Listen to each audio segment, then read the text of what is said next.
एक बार की एक बात है, एक माँ ने अपने बेटे टीटू को बोला कि तुम मार्केट में जाओ और मेरे लिए एक ईगल लेकर आ जाओ। ईगल का मतलब है बाज।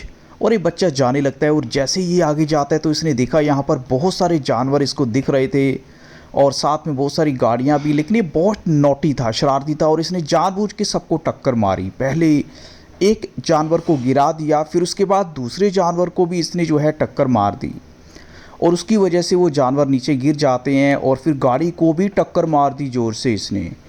फिर इसके बाद इसको लगता है कि मुझे कैमल को और दूसरे जानवरों को नहीं गिराना चाहिए था, लेकिन इसको समझ बाद में आती है। फिर इसने बस के साथ टकराया और फिर रैबिट जो कि इसका दोस्त है उससे इसने वो ईगल लिया और उसके बाद ये घर की तरफ चल पड़ता है। अब ये जैसे जैसे जा रहा है घर की तरफ तो यहाँ पर इसको देख रहा है कि सारे जो जानवर जिनको टक्कर मारी थी वो सब गिरे पड़े हैं, अभी तक किसी ने उनकी हेल्प नहीं की थी।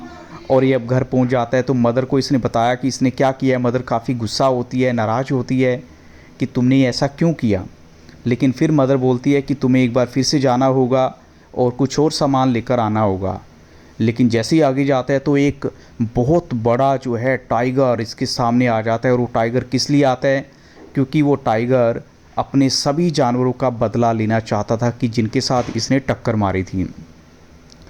फिर ये डर के मारे वापस भागता है घर की तरफ और टाइगर इसके पीछे पीछे आ रहा है। मानविक हेल्प करते हुए टाइगर की इसको घर का रास्ता दिखा देता है। फाइनली लड़के के जो माता पिता है दोनों टाइगर से माफ़ी मांगते हैं और बोलते हैं कि आगे से कभी ऐसा नहीं होगा, हम कभी जानवरों को टक्कर नहीं मारेंगे।